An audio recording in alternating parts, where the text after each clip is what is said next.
Hi friends, అందరికీ స్వాగతం. So ఈరోజు సెకండ్ హాఫ్ మధ్యాహ్నం దాకా మనకి అట్లా స్టేబుల్గా ఉంది, కానీ అక్కడి నుంచి కూడా మార్కెట్ అనేది బ్లడ్ బాత్ దగ్గర ఏంటంటే మనకి బ్యాంక్ నిఫ్టీలో 400 పాయింట్స్ కిందకి రావడం జరిగింది. యాక్చువల్గా ఏంటంటే స్ట్రాంగ్ గ్యాప్ అప్ అయింది, బయర్స్ ట్రాప్ అయ్యారు. ఓకే, ఒకసారి ఈరోజు ఏంటంటే విక్స్ చాలా క్రూషియల్ రోల్ అనేది ప్లే చేసింది. ఇండియా విక్స్ అనేది ఏం చేసిందంటే ఈ యొక్క ప్రీమియమ్స్ ఆల్రెడీ డిస్కౌంట్ అయినాయి. మేబీ మీరు కానీ ఆప్షన్స్ ఈరోజు సెల్ చేసి ఉంటే మీకు అర్థమయ్యేది. ఆప్షన్ ప్రీమియమ్స్లో డికేనే లేదు. ఓకే, ఎస్పెషల్లీ కాల్స్ అయితే మార్కెట్ కిందకు వస్తుంది, కాల్స్ ఏం తగ్గట్లేదు. ఏది మన 130 దాకా అయితే అంతే ఉంది. ఎప్పుడైతే ఇంపార్టెంట్ కీ లెవెల్స్ బ్రేక్అవుట్ జరిగిందో, ఆ యొక్క కీ లెవెల్ బ్రేక్అవుట్ జరిగినాక అప్పుడు ఏంటంటే ఈ యొక్క డికే అనేది స్టార్ట్ అయిపోయింది. అండ్ మోరోవర్ ఏంటంటే రేపు మనకి మంత్లీ ఎక్స్పైరీ ఉంది కదా, అందుకని ఈ యొక్క ప్లే అనేది కొద్దిగా వైల్డ్గా కనిపించింది. ఇక బ్యాంక్ నిఫ్టీ మనం 1 అవర్ టైం ఫ్రేమ్లో ఈ లెవెల్స్ అనేది మెన్షన్ చేసుకున్నాం. మీరు అబ్జర్వ్ చేస్తున్నట్టయితే యాక్చువల్గా ఏంటంటే ఇక్కడ బేస్డ్ ఆన్ ద స్ట్రక్చరు మనకు ఒక ఇంపార్టెంట్ సపోర్ట్ అనేది కనిపించింది. బట్ ఫ్రెండ్స్, మనకి ఏ ఒక్క సపోర్ట్ కూడా రెస్పెక్ట్ చేయలేదు. ఫస్ట్ ఆఫ్ ఆల్ మనం ఒకవేళ మార్కెట్ అనేది కిందకి వెళ్తుంది అనుకోండి, ఈ విధంగా దాంట్లో మనం అబ్జర్వ్ చేయాల్సిందంటే మార్కెట్ సపోర్ట్ చేస్తుందా లేదా అనేది ఫస్ట్ చూసుకోవాలి. ఒకవేళ మార్కెట్ అనేది సపోర్ట్ చేయట్లేదు అంటే కూడా మనం ఏంటంటే ఎప్పుడు కూడా ఫాలింగ్ నైఫ్ని మాత్రం పట్టుకోవద్దు. అన్లెస్ అంటిల్ ఏంటంటే మనకి డబ్ల్యూ ప్యాటర్న్ కానీ, లేకపోతే ఒకవేళ రెసిస్టెన్స్ దగ్గర ఉంటే ఎం ప్యాటర్ను, ఏదైనా సరే రెసిస్టెన్స్ దగ్గర ఒక డిస్ట్రిబ్యూషన్ ప్యాటర్న్ అనేది మనకు కనిపిస్తేనే మనం ఏంటంటే షార్ట్ అనేది చేయాలి. అదేవిధంగా సపోర్ట్ దగ్గర కూడా మనకి ఏంటంటే కైండ్ ఆఫ్ కన్సాలిడేషన్ నుంచి బ్రేక్అవుట్ అయితేనే మనం ఏంటంటే లాంగ్ అనేది ప్లాన్ చేసుకోవాలి. ఒకసారి చూద్దాం, 15 మినిట్స్ టైం ఫ్రేమ్లో కన్వర్ట్ చేద్దాం. సో మేబీ ఇక్కడైతే మంచి రిజెక్షన్ క్యాండిల్ జరిగింది. అంటే ఓపెనింగ్లో జనరల్గా ఏంటంటే స్ట్రాంగ్ క్యాండిల్ అది. అండ్ చూద్దాం 5 మినిట్స్లో అయితే యాక్చువల్గా స్కాల్పింగ్ ఆపర్చునిటీ ఉంది. ఎందుకంటే నేను చూసాను ఇన్సైడ్ క్యాండిల్ బ్రేక్అవుట్ అనేది అయింది. ఈ యొక్క పర్టికులర్ లెవెల్ దగ్గర ఏంటి మనకి రిజెక్ట్ చేశారు. దాని తర్వాత ఇన్సైడ్ క్యాండిల్ ఫార్మేషన్ జరిగింది. ఈ బ్రేక్అవుట్ దగ్గర నుంచి మనకి దగ్గర 150 పాయింట్స్ దాకా పైకి వెళ్ళినట్టు అనిపించింది.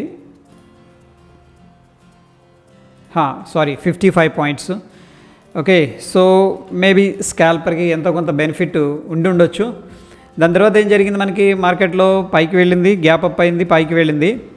ఈ యొక్క లెవెల్ దగ్గర హై అనేది రిజెక్ట్ చేశారు. అండ్ ఇక్కడ కైండ్ ఆఫ్ ఎం ప్యాటర్న్ అనేది ఫార్మేషన్ జరిగింది. వెరీ సింపుల్గా ఎం ప్యాటర్న్ అనేది ఫార్మేషన్ జరిగింది. ఎం ప్యాటర్న్ స్ట్రక్చర్ ఎప్పుడైతే బ్రేక్అవుట్ అయిందో మనం కాల్స్ సెల్ చేసుకోవచ్చు. ఒకవేళ సెల్లర్ అయితే ఇది డైరెక్షనల్ ట్రేడింగ్ కిందకు వస్తుంది అగైన్. అండ్ అఫ్కోర్స్ ఏంటంటే ఇక్కడ మనకి ఒక మంచి బ్రేక్అవుట్ అయితే జరిగింది డౌన్ సైడ్.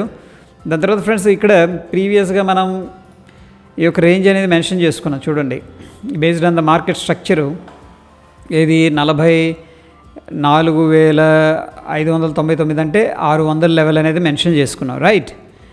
అయితే ప్రైస్ యాక్షన్ చూద్దాం. ఆ లెవెల్ దగ్గర ఏమన్నా మనకి క్లూస్ ఇచ్చిందా అని చెప్పేసి.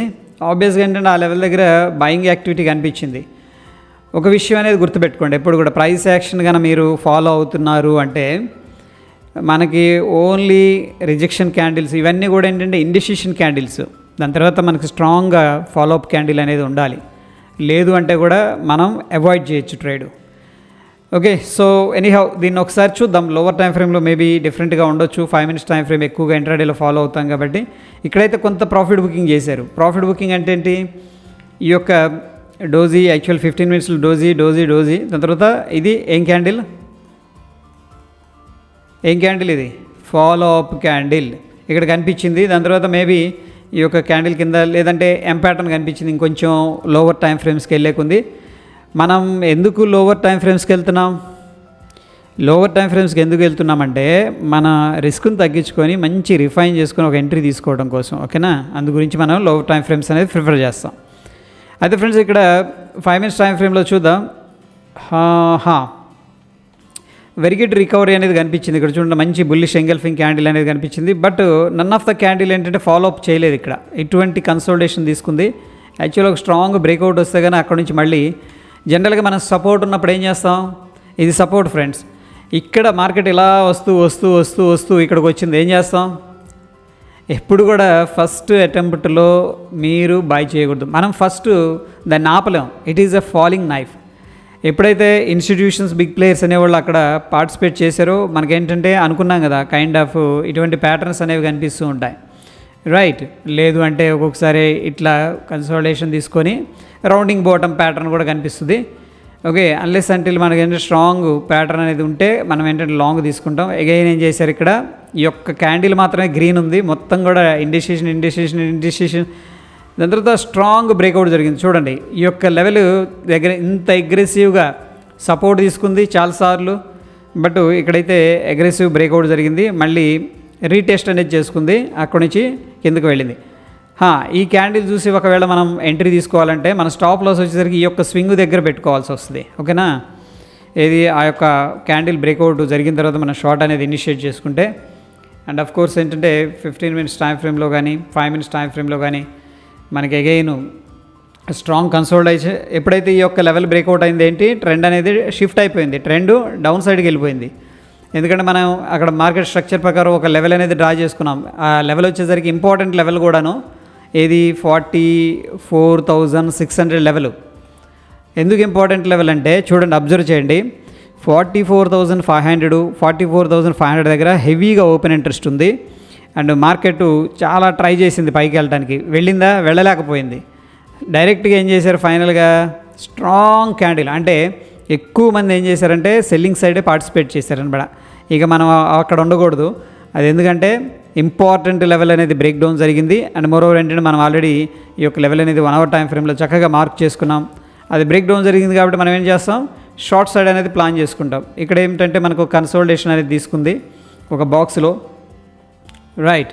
కన్సోలిడేషన్ తీసుకుంది. ఈ యొక్క ట్రెండ్ లైన్ మనం ఏదైతే ఇంతకుముందు సపోర్ట్ లాగా ఉంటుంది అనుకున్నామో ఇప్పుడు రెసిస్టెన్స్ లాగా మారింది. అక్కడ నుంచి కూడా మనకి ఫాలింగ్ నైఫ్ అనమాట, స్ట్రాంగ్గా డ్రాప్ వెళ్ళిపోయింది. ఎవ్రీ రైజ్లో మార్కెట్ ఇలా రావడం, రైజ్ అవడం, బయర్స్ ట్రాప్ అయిపోతున్నారు ఇక్కడ. ఓకే, వాళ్ళ కాన్సెప్ట్ అది, బయర్స్ని ట్రాప్ చేసింది, మళ్ళీ కిందకి వెళ్ళింది, బయర్స్ ట్రాప్ మళ్ళీ కిందకి వెళ్ళింది, ఈ విధంగా వెళ్ళిపోయింది. అయితే 1 అవర్ టైం ఫ్రేమ్లో మనం ఒక ఇంపార్టెంట్ లెవెల్ అనేది ప్రీ మార్కెట్లో మెన్షన్ చేసుకుంది ఏంటంటే ట్రెండ్ లైన్ కూడా గమనించండి అని చెప్పేసి. సో ట్రెండ్ లైన్ దగ్గరికి ఎప్పుడైతే అయితే మార్నింగ్ చెప్పుకున్న ఇవన్నీ కూడాను ట్రెండ్ లైన్ దగ్గరికి వచ్చిందో ఏం చేశారు, కొంత ప్రాఫిట్ బుకింగ్ మాత్రమే చేసుకున్నారు. మనకి ఇక్కడ ఇండికేషన్ మాత్రమే ఫామ్ అయింది. ఇందులో మనం పొరపాటును కూడా లాంగ్ తీసుకోకూడదు. అన్లెస్ అంటిల్ ఏంటంటే మనకి ఒక కన్ఫర్మేషన్ అనేది ఉంటేనే మనం ఏంటంటే మనం లాంగ్ ఎంట్రీ తీసుకుంటాం, లేదంటే దాంట్లో ఎంట్రీ అనేది మనం తీసుకోమన్నమాట, రైట్? అదేవిధంగా మనకి ఫిన్ నిఫ్టీ అయితే కొద్దిగా ఇంట్రెస్టింగ్గా ఉంది. అండ్ ఈ యొక్క కన్సోలిడేషన్ హైని రెస్పెక్ట్ చేయలేదు, లోని రెస్పెక్ట్ చేయలేదు. అయితే ప్రీవియస్గా మనకు ఒక జోన్ ఉంది ఫ్రెండ్స్, ఈ యొక్క ప్రీవియస్ రెసిస్టెన్స్ లెవెల్ ఉంది. ఎక్కడి నుంచి అయితే మార్కెట్ అనేది డ్రాప్ అయిందో అదే లెవెల్ని మనం రెసిస్టెన్స్ అంటాం. సో ఒకసారి ఎగ్జాక్ట్గా మార్క్ చేసే ప్రయత్నం చేస్తాను. యాక్చువల్గా ఏంటంటే ఇది జోన్ అనమాట. ఈ హై మార్క్ చేశాను అండ్ ఈ యొక్క విక్ అనేది మార్క్ చేశాను. ఓకే, ఫిన్ నిఫ్టీలో బాగా ఇంట్రెస్టింగ్ ప్యాటర్న్ ఇది. చూడండి, ఇక్కడ మార్కెట్ ఏమైంది, మార్కెట్ అక్కడి నుంచి కూడాను రివర్స్ అయింది, కిందకు వచ్చింది. యాక్చువల్గా ఫస్ట్ 1 అవర్ క్యాండిల్ స్ట్రాంగ్గా ఉంది, బట్ ట్రాప్ క్యాండిల్, అది ట్రాప్ క్యాండిల్ అంటే తెలుసుగా మనకి ఏంటి, ఈ యొక్క హైని బ్రేక్ చేయకుండా ఈ యొక్క లోని బ్రేక్ చేశారంటే ఇది ప్రీవియస్గా ఉన్న గ్రీన్ క్యాండిల్ ఏదైతే ఉందో అది జెన్యూన్ క్యాండిల్ కాదు, అట్లీస్ట్ ఏంటంటే జస్ట్ ఎమోషనల్ క్యాండిల్ అని చెప్పేసి చెప్పుకోవచ్చు. ఓకేనా? అయితే ఫ్రెండ్స్ మనకి ఎగ్జాక్ట్గా అదే జోన్లో మార్కెట్ అనేది ఓపెన్ అయింది. మనం ఇప్పుడు డ్రా చేసుకున్నాం ఈ జోన్ అనేది. ఓకేనా? మార్నింగ్ అయితే ఈ యొక్క డ్రా చేసుకోలేదు, ఎందుకంటే అంత ఎక్స్పెక్ట్ చేయలే సడన్గా అంత స్ట్రాంగ్ గ్యాప్ అప్ అనేది. ఎందుకంటే ఇక్కడ రెసిస్టెన్స్ ఉంది, మనకి ఇక్కడ సపోర్ట్ ఉంది, ఈ 2 లెవెల్స్ దగ్గర ఏదైనా యాక్టివిటీ ఉంటే మనం యాక్షన్ తీసుకోవడానికి బాగుంటుంది అని చెప్పేసి అనుకున్నాం. బట్ ఎనీహౌ మిస్ అవుతూ ఉంటాం మనం కూడా, హ్యూమన్స్ కాబట్టి ఎర్రర్స్ వస్తూ ఉంటాయి, మిస్టేక్స్ ఉంటాయి. బట్ మీకు అందుకే ఈ యొక్క మార్కెట్ స్ట్రక్చర్ని రీడ్ చేయడం అనేది మనం నేర్చుకోవాలని చెప్పేసి చెప్తూ ఉంటాను. ఈ యొక్క పర్టికులర్ లెవెల్ దగ్గర ఏం జరిగింది, మనకి ప్రాఫిట్ బుకింగ్ జరిగింది. చూడండి, first 1 hour again inside candle, అవునా కదా? ఇన్సైడ్ క్యాండిల్ డౌన్ సైడ్ అనేది బ్రేక్అవుట్ అయింది, అక్కడ నుంచి కూడా చక్కగా కిందకి వెళ్ళింది.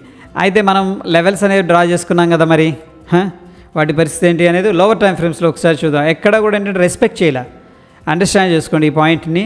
మార్కెట్ రెస్పెక్ట్ చేయని కాడ మనం ఏంటంటే ఎంట్రీస్ అనేవి తీసుకోవద్దు. మీకు రిజెక్షన్ క్యాండిల్ ఉండాలి, కన్సోలిడేషన్ ఉండాలి, ప్యాటర్న్ ఉండాలి, లేకపోతే మంచి సాలిడ్గా డబుల్ బాటమ్ ఇటువంటి ప్యాటర్న్స్ అనేవి కనిపిస్తేనే ఇంపార్టెంట్ లెవెల్స్ దగ్గర మనం ఎంట్రీస్ తీసుకుంటాం, ఈవెన్ రెసిస్టెన్స్ అయినా సరే. ఓకే, ఎనీహౌ ఇక్కడ మనం కానీ లెఫ్ట్ సైడ్ కానీ మార్నింగ్ కానీ మార్క్ చేసుకొని ఉన్నట్టయితే మనకి ఇది సప్లై జోన్ అనేది అర్థమైపోయేది. ఎనీహౌ ఇక్కడ ఒకవేళ ఈ జనరల్గా ఏంటంటే లాంగ్ ఎంట్రీ తీసుకోవచ్చు, ఏది మార్నింగ్ ఈ యొక్క లెవెల్ బ్రేక్అవుట్ దగ్గర. అగైన్ ఏంటంటే ఈ క్యాండిల్ కింద కానీ ఈ క్యాండిల్ కింద కానీ స్టాప్ లాస్ అనేది ట్రిగ్గర్ అవుతుంది.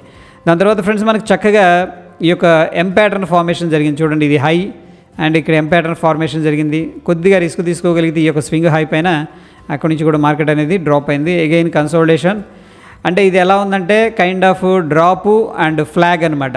ఓకే, డౌన్ సైడ్ కూడా ఫ్లాగ్ ఉంటుంది కదా. నేనేం చేస్తున్నాను చూడండి ఒకసారి, దీన్ని రివర్స్ చేస్తున్నాను. ఈ యొక్క పర్టికులర్ చార్ట్ని మనకి క్లియర్గా అర్థమవుతుంది. కంట్రోల్ ఐ పని చేయట్లేదా, ఆల్ట్ ఐ అనుకుంటా, ఐ థింక్. చూడండి ఇక్కడ ఏం చేస్తాం, జనరల్గా ఇది రెసిస్టెన్స్ అనుకుంటాం అంతే కదా. మామూలుగా అయితే ఒకవేళ అప్ సైడ్ అనుకోండి, ఇది రెసిస్టెన్స్ కదా, మార్కెట్ ఇలా వెళ్ళింది కిందకు వచ్చింది, ఇది rounding bottom and successful breakout candle simple. మనం ఇవన్నీ డిస్కస్ చేసుకుంటున్నాం ప్రైస్ యాక్షన్లో, కొద్దిగా మనం ఫోకస్ చేస్తే చాలు. అక్కడ నుంచి కూడా చక్కగా ఏంటంటే బ్రేక్అవుట్ అయింది, పైకి వెళ్ళింది, అయితే చార్ట్ రివర్స్ చేసా కాబట్టి పైకి, అదేవిధంగా కిందకి వెళ్ళింది సింపుల్. అదేవిధంగా మనకి ఎక్కడ కూడా ఈ యొక్క ప్రైస్ లెవెల్స్ దగ్గర అయితే ఎటువంటి రిజెక్షన్ కానీ రియాక్షన్ కానీ కనిపించట్లేదు, రైట్. సో ఏంటంటే మనం ఏదైతే మొమెంటం ఉందో మొమెంటం డైరెక్షన్లో పార్టిసిపేట్ చేయాలి. ఒకవేళ మనకి ఏదన్నా అనిపిస్తే, లేదంటే సైలెంట్గా ఉండాలి అంతే మార్కెట్లో. ఇకపోతే ఫ్రెండ్స్ మనకి ఇంపార్టెంట్ లెవెల్స్ అయితే ఇక్కడ కనిపిస్తూ ఉన్నాయి based on the market structure. ప్రస్తుతం మనకి ట్రెండ్ లైన్ అనేది ఫిన్ నిఫ్టీలో బహుశా కొద్ది కన్సోలిడేషన్ తీసుకుందంటే మళ్ళీ డ్రాప్ అయ్యే అవకాశం ఉంది. కొంత ప్రాఫిట్ బుకింగ్ అగ్రెసివ్గా జరిగింది ఈరోజు, అండ్ మేబీ మంత్లీ ఎక్స్పైరీ కాబట్టి వాలటైల్ కూడా ఉండే అవకాశం ఉంది. అది ఇక నిఫ్టీ విషయానికి వస్తే ఇది గిఫ్ట్ నిఫ్టీ కదా, సారీ నిఫ్టీ 1 అవర్ టైం ఫ్రేమ్లో మనం చూస్తే హ్యూజ్ గ్యాప్ అప్ అయింది. ఓకే, సో 1 అవర్ టైం ఫ్రేమ్లో మేబీ లోవర్ టైం ఫ్రేమ్స్లో బయింగ్ ఆపర్చునిటీ ఇచ్చి ఉండొచ్చు, ఎందుకంటే కన్సోలిడేషన్ తీసుకుంది. ఈ లెవెల్ దగ్గర కొద్దిగా బ్రేక్అవుట్ అయింది ఫ్రెండ్స్. దాని తర్వాత కొద్దిగా profit, maybe cost to cost అనుకోవచ్చు, లేదా స్మాల్ ప్రాఫిట్ అనుకోవచ్చు. దాని తర్వాత ఏంటంటే కన్సోలిడేషన్ తీసుకొని ఓ స్వింగ్ లో క్రియేట్ చేసి మళ్ళీ హైకి వచ్చింది. ఎప్పుడైతే ఈ యొక్క లో అనేది బ్రేక్ చేసిందో మనం ఏం చేయొచ్చు, కొద్దిగా రిస్క్ తీసుకోవచ్చు అనమాట. ఏది కాల్స్ సెల్ చేయటం, లేదంటే పుట్స్ అనేది బాయ్ చేసుకోవటం. అండ్ ఆఫ్ కోర్స్ ఏంటంటే ప్రీవియస్గా మనం ఏదైతే డ్రా చేసుకున్నామో ఆ యొక్క లెవెల్స్ దగ్గర ఎటువంటి రియాక్షన్ అనేది లేదు. వితౌట్ రియాక్షన్ ఏంటంటే మార్కెట్ సీదా కిందకి వెళ్ళిపోయింది ఫ్రెండ్స్, రైట్. సో దీంట్లో కూడా మనం ట్రెండ్ లైన్ అయితే డ్రా చేసుకుందాం ఒకసారి. ఈ యొక్క ట్రెండ్ లైన్ కూడా సక్సెస్ఫుల్గా బ్రేక్అవుట్ అయింది. ప్రాబబ్లీ ఏంటంటే కొంత సెల్లింగ్ ప్రెషర్ అనేది మనం ఎక్స్పెక్ట్ అయితే చేసుకోవచ్చు. అదేవిధంగా ఫ్రెండ్స్ మనకి నిఫ్టీ మిడ్ క్యాప్ అనేది చూసుకున్నట్టే అండ్ అవర్లీ టైం ఫ్రేమ్లో ప్రీవియస్గా ఏదైతే రెసిస్టెన్స్ ఉందో ఈ యొక్క రెసిస్టెన్స్ లెవెల్ అనేది బ్రేక్అవుట్ అయింది చక్కగా. దాని తర్వాత లోవర్ టైం ఫ్రేమ్స్కి వెళ్దాం ఒకసారి. చూడండి ఇక్కడ కొద్దిగా బాయింగ్ ఆపర్చునిటీ క్లియర్గా కనిపిస్తుంది, ఎందుకంటే ఇక్కడ గ్యాప్ అప్ అయింది అండ్ ఫస్ట్ 5 మినిట్స్లోనే సాలిడ్ బాయింగ్ అనమాట. మనం రోజు ఏం చెప్పుకుంటున్నామంటే, ఈరోజు ప్రీ మార్కెట్లో కూడా ఏం చెప్పుకున్నాం, బులిష్లో ఉన్నారు నిఫ్టీ మిడ్ క్యాప్లో, మిగతా అన్ని కూడా అంటే కాల్స్ ఎక్కువగా సెల్ చేశారని చెప్పేసి చెప్పుకున్నాం. ఇది based on the open interest. Anyhow ఇక్కడ based on the price action ఏంటంటే ఓవరాల్గా స్ట్రక్చరు మిడ్ క్యాప్లో బాగుంది, మిడ్ క్యాప్లో స్ట్రెంత్ కనిపిస్తుంది. ఈ యొక్క గ్రీన్ క్యాండిల్ తర్వాత మనం కొద్దిగా లాంగ్ అనేది ప్లాన్ చేసుకోవచ్చు. అండ్ ఆఫ్ కోర్స్ ఏదైతే మన లెవెల్ ఉందో ఆ లెవెల్ బ్రేక్అవుట్ అయింది, ఇక్కడ ఎటువంటి రిజెక్షన్ కనిపించలేదు చూడండి ఈ గ్రీన్ క్యాండిల్. దాని తర్వాత మళ్ళీ రిట్రేస్ అయింది, ఇక్కడ నుంచి మళ్ళీ బయర్సు. సో ప్రాబబుల్ ఏంటంటే మళ్ళీ again kind of W pattern breakout, అక్కడ నుంచి కూడా చక్కగా పైకి వెళ్ళింది. ఓకేనా, బ్యూటిఫుల్ ఇది. సో చూద్దాం రేపటి రోజున ఎక్స్పైరీ, మంత్లీ ఎక్స్పైరీ కాబట్టి మనకి వోలటైల్గా ఉండే అవకాశం అయితే ఉంది. ప్రస్తుతానికి ఏంటంటే మంత్లీ ఎక్స్పైరీ ఓపెన్ ఇంట్రెస్ట్ ఎప్పుడు కూడా వర్కౌట్ అవ్వదు ఫ్రెండ్స్. ఓకే, సో దాని గురించి ఏంటంటే మనం ఈరోజు ఓపెన్ ఇంట్రెస్ట్ అనేది డిస్కస్ చేసుకోవట్లేదు. ఓకే, స్టిల్ మీకు ఏదన్నా డౌట్స్ ఉన్నాయి ఒక కాన్సెప్ట్స్ గురించి, క్యాండిల్స్ గురించి, ఆల్రెడీ క్యాండిల్స్టిక్స్ ఎక్సలెంట్గా మనం చాలా క్లియర్గా ఎక్స్ప్లెయిన్ చేసుకున్నాం, వీడియో ఉంది, ఆ వీడియో అనేది చూడండి. స్టిల్ మీకు ఏదైనా డౌట్స్ ఉంటే కింద కామెంట్ రూపంలో తెలియజేయండి. అండ్ మనం పెడుతున్న ఎఫర్ట్స్ మీకు హెల్ప్ అవుతున్నాయంటే డెఫినెట్గా లైక్ చేసి మీ యొక్క సపోర్ట్ అనేది తెలియజేయండి. అండ్ మరొక ఎపిసోడ్లో మళ్ళీ కలుసుకుందాం. See you, thank you.